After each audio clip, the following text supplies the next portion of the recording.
Moving on to our second story for this week, it brings us back to the debate about free speech, Section 230, and David French. Now, I made a whole video a couple of months back, actually, about Section 230 of the 1996 Communications Decency Act, which pretty much gave us the modern internet. Now, Recently, again, President Trump tweeted out that Section 230 should be repealed. All right. Because he pointed out that social media companies like Facebook, Twitter, and internet servers too, like Google, they have been abusing it. They are now hiding behind Section 230 in order to censor voices that they don't like. Well, in response to that, on December 1st, David French, whom you might have heard of, he's actually a pretty big name in conservative commentary circles. He started writing, I believe in 2015, started writing in National Review, and now just 5 years later, he's a senior writer, editor for The Dispatch, which is a new commentary website that was started by, I believe, him and Jonah Goldberg, who both had previously written for National Review and then left. He also writes for Time Magazine, which is interesting. In these times, this is just something off the top of my head, a personal opinion of mine. Maybe it's wrong. Let me know in the comments if I'm talking out of my hat here. But if you are a self-described conservative, and yet you write on a quasi-regular basis for Time Magazine because you actually are a columnist for them, I question your conservatism. Okay, I'm not questioning your character, but I am questioning your conservatism because Time Magazine is in the same league as the Huffington Post, Slate, Vox, and the New Republic. It's that left-leaning. It doesn't even try to be objective anymore. So if you're a conservative who is actually getting published because you're actually, part of the Time writers family, I do sort of question your conservatism. Just a little thought. But anyway, on December 1st, David French tweeted out, in light of Trump's tweeted threat about Section 230, here's an explainer. A threat against Section 230 is a direct threat to free speech. Here's why in Time. And he linked to an essay that he wrote for Time Magazine, and which was published almost a year ago now, January of 2020, right at the beginning of the year. And in that, David French actually says that reforming or repealing Section 230 would represent one of the most significant acts of censorship in modern American history. An entire contemporary culture of speech and debate exists thanks to Section 230. A generation of young people has grown up knowing nothing but the freedom to speak online. And French's argument boils down basically to this, because we have to understand what Section 230 did, okay? So just as a reminder, Section 230, which was part of the Communications Decency Act of 1996, it exempted the nascent internet chat boards, chat rooms, etc., from anything that people who belonged to those chat rooms and websites might say. So if, for example, username XXX, username KKK live long, said something horrendously racist about Black Americans, the chat room into which he posted it, or the company, the internet server that actually kept that chat room going, right? They would not be liable for what he said. That was the immunity that Section 230 gave to the nascent internet web providers, web servers, etc., etc. The people who put up comments like that were responsible for what they said. The places where the platforms that they used to put up their views were not liable. So you couldn't do anything against them. That's what Section 230 did. David French's argument says that if you get rid of Section 230, then, okay, if companies like Facebook and Twitter are now liable for what is said on their platforms because Section 230 has been reformed or repealed, then you are going to see massive censorship because, of course, Twitter and Facebook and Google and all the rest of them, they're not going to want to be sued by every single person who either has a legitimate gripe against what somebody somewhere said on their platform, or just every crackpot who every other thing he reads on the internet offends him personally. And so they are going to be deleting comments left and right. There is going to be a whole laundry list of things that you cannot say. French says this is going to be a disaster. We can't touch it. Section 230 is sacrosanct. And I want to emphasize that fact because, as he says, reforming or repealing Section 230 would represent one of the most significant acts of censorship in modern American history. Okay? So it has to be left alone. Section 230, as it is, must be left alone. It cannot be repealed, cannot even be reformed. Which would be nice and all if it was actually working. Except that it's not. And we all know that it is not. Because the social media companies and Google have created a reign of censorship. I mean, it's perfectly obvious now that this is what they are doing. And anyone who isn't blind can see it. And they're all doing it. Google, Facebook, and Twitter. So just for example, earlier this year, it was in the summer, Google, which owns 87% of the search engine market, FYI, okay? Google is the master of the internet. You get on the internet and you enter into Google's world for pretty much most of our purposes. I think that Bing is the next biggest competitor, and it owns only 5% of the search engine market. Yahoo only owns 2%. And then the rest are split up between all these other little different sites like DuckDuckGo and the rest of it. But Google is the big boy on the block when it comes to the actual internet itself. 87%. So earlier this year, I should say, in the summer, Google did an oopsie, quote unquote. That is, like shenanigans when it comes to elections. Because if you went onto Google on your computer or on your phone and you typed in a specific website like The Federalist or like Mark Stein's website, Stein Online, you would get results like those websites' Wikipedia pages talking about those websites, talking about those people. You would get things like the Southern Poverty Law Firm, right? Telling you how racist those sites were and how everyone associated with those sites were racist. But the actual sites themselves never came up. Now, later, Google corrected it, sent out a memo saying, oh, we're sorry, it was, someone messed with the algorithm. Could have happened to anyone. We apologize.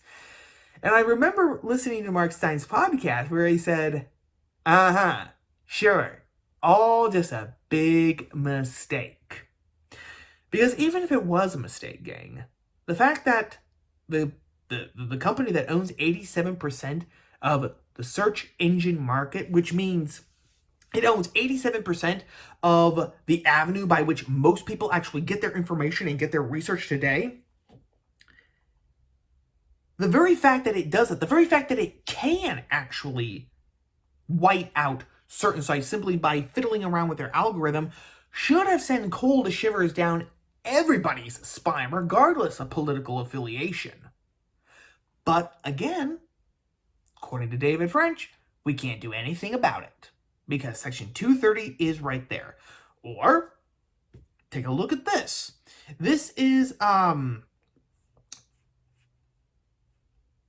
find it here. This is actually from the Washington Post. That was published yesterday, December 3rd. Headline, Facebook to start policing anti-black hate speech more aggressively than anti-white comments, documents show. From the story, Facebook is embarking on a major overhaul of its algorithms that detect hate speech according to internal documents, reversing years of so-called race-blind practices. These practices resulted in the company being more vigilant about removing slurs lobbed against white users while flagging and deleting innocuous posts by people of color on the platform. The overhaul, which is known as the WOW project and is in its early stages, involves re-engineering Facebook's automated moderation systems to get better at detecting and automatically deleting hateful language that is considered the worst of the worst, according to internal documents.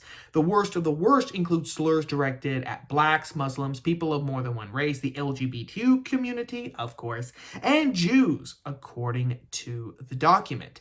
As one way to assess severity, Facebook assigned different types of attacks numerical scores weighted based on perceived harm. For example, the company's systems would now place a higher priority on automatically removing statements such as gay people are disgusting than men are pigs. As Rod Dreher over at the American Conservatives said, all hate speech is equal, but some hate speech is more equal than others. So in other words, if you want to say, and we know what's going on here, gang, if you want to say the most horrible things about the straight, white, cisgendered, heterosexual male, go for it. Facebook isn't going to delete it at all because that has received a lower numerical score than saying, for example, gay sex is disgusting. So there you go. Facebook is now not only choosing what speech to keep up, what speech to leave out, but it is also, by this, actually reinforcing our new racial hierarchy, which should be completely against the principles of free speech as well. But never mind, Section 230 cannot be touched. Or look at this headline to switch over to Twitter. This is from the Post-Millennial headline. Mathematician who testified in Arizona suspended by Twitter. Bobby Piton, an expert witness who testified in the Arizona election fraud hearing on Monday, has just had his Twitter account suspended. Piton was testifying in front of Arizona politicians at a hearing when he claimed he would stake his life on the data being fraudulent. Expert witness says he believes the numbers in Arizona are fraudulent based on the data. I'd rather resign than have certified these results in Arizona today. That's what Bobby Piton said.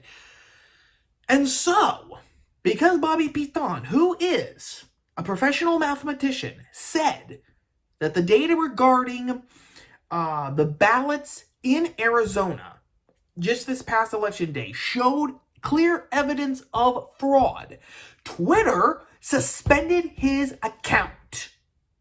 Remember, it was only about 5 or 6 weeks ago that Twitter suspended the entire account of the New York Post. We talked about that. The oldest continually published newspaper in American history, founded by Alexander Hamilton in 1804, I believe. Twitter suspended that when the New York Post broke the Hunter Biden laptop story. Just 5 weeks from Twitter locking the New York Post out of its official Twitter account and locking out the Trump campaign from its official Twitter account, now Twitter is blocking private citizens who have done nothing but simply testify in a court of law. That's where we are.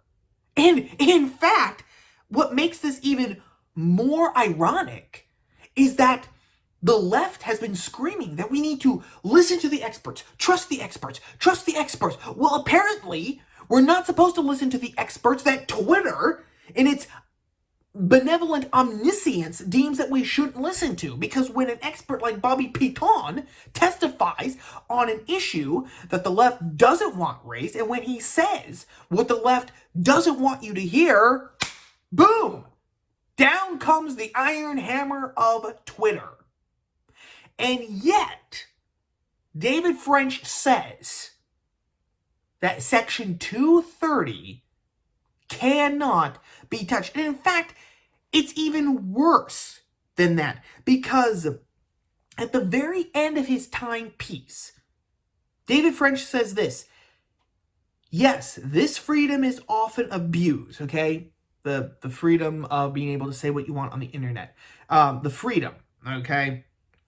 But truly, whose fault is that? Is it Twitter's fault if I lie about the news? It is my responsibility to exercise my rights responsibly, and the failure of others to respond well to freedom should not result in the loss of my right to speak. Politicians will sacrifice nothing if you're silenced. In fact, when they speak of Section 230 reform, understand that they are uttering the ancient argument of powerful censors throughout American history. Free speech for me, but not for thee. Bollocks! Absolute bollocks, and David French knows it. Because, again, this piece was published January 2020, almost a year ago, but he linked to it a mere 3 days ago from this recording. He tweeted that out. He tweeted that story out on December 1st. So after Twitter had locked the New York Post out of its Twitter account, after Google had changed its algorithm by an honest mistake and had kept sites like The Federalist and Stein Online from coming up when you specifically went into Google's search engine looking for those websites. And just, a few days after he tweeted that out, Facebook comes out with its announcement that it's going to be playing the Grand Inquisitor on what is actually more offensive than what? And actually, this story about Bobby Piton that was published on the Post Millennial, that was published 3 days ago on the 1st of December. So on the very same day that David French was linking to his old time essay again. Bollocks, I say again. This is not about politicians like everybody's favorite boogeyman, Josh Haley, going after Twitter censorship and social media censorship in general. This is about wanting to maintain the status quo because people are afraid of what will happen if you rock the apple cart too hard. That's what's going on here. Because, honestly, all of these arguments about we can't touch Section 230 because it will just bring about this horrible censorous regime, it falls on deaf ears when we already live in a censorous regime.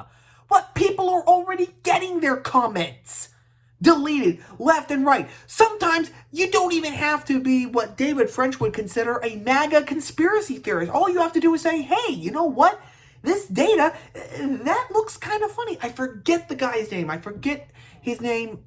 My apologies. But he was a private citizen who right after the election said, wait a minute, all of these votes that were deposited in these voter dumps, the same ones that happened early in the wee mornings, the day after election day, how could they all be 100% for Biden? Doesn't that seem a little weird? Boom! Twitter immediately suspended his account. You couldn't even share that tweet. And even when, for example, Matt Walsh at the Daily Wire retweeted him, you couldn't see that tweet either. Twitter was doing everything that it could to hide that little piece of information. And this brings me actually to the big point of this story. People like David French, they have served their purpose as commentators, because if people like David French, and I don't mean, and I'm not trying to attack David French personally, okay? He's a talented writer. He's spent his life, defending the First Amendment in court, served a couple of tours, I think 2 or 3 in Iraq when, Iraq was still going on. I guess officially 16 years later, it is still going on. It'll probably still be going on in another 16 years. But as a commentator, as a voice for conservatism, David French must be rejected. And everyone else who thinks like him, because if you are too, I'm just going to say it, if you are too gutless to actually say, we need to do something, okay? This is an intolerable position and situation that we are in. Something needs to be done about the social media companies acting like they are the gods of our society, which should actually just raise the hackles of any self-respecting American today. That a bunch of pointy-headed nerds in Silicon Valley decided that they were our lords and master, and that they would not only control what we could say, even when what we are saying is nothing risible and it's nothing outrageous or anything. It's just opinions that they don't want to hear, opinions that are detrimental to the leftist narrative. They decided not only what we could say on their platforms, but who could speak on their platforms, and then what actually could even be seen on their platforms. Which is nothing offensive or anything at all. Back to Bobby Piton. Every American should know what Bobby Piton had to say, because it involves all of us, because it involves a national presidential election. Twitter didn't want you to see that. That is censorship 101. And so the very fact that David French can't even bring himself to say that's wrong, because it might in some roundabout way help Trump, whom he hates for various reasons, then David French, his usefulness as a conservative voice is over. And everyone who thinks like David French is past their prime as a conservative voice. They need to be rejected completely and utterly. The right must shed itself of all of that, because getting rid or reforming Section 230, yeah, it might cause a lot of problems down the road. But gang, it's causing a lot of problems right here and now. And simply saying that, well, we can't touch it because that will bring censorship, again, like I said, it doesn't hold any water when censorship is already happening. And it makes you into the villain, because instead of aligning yourself with what's right, with the actual First Amendment, you're aligning yourself with the big tech companies, with the censors. That is story number 2.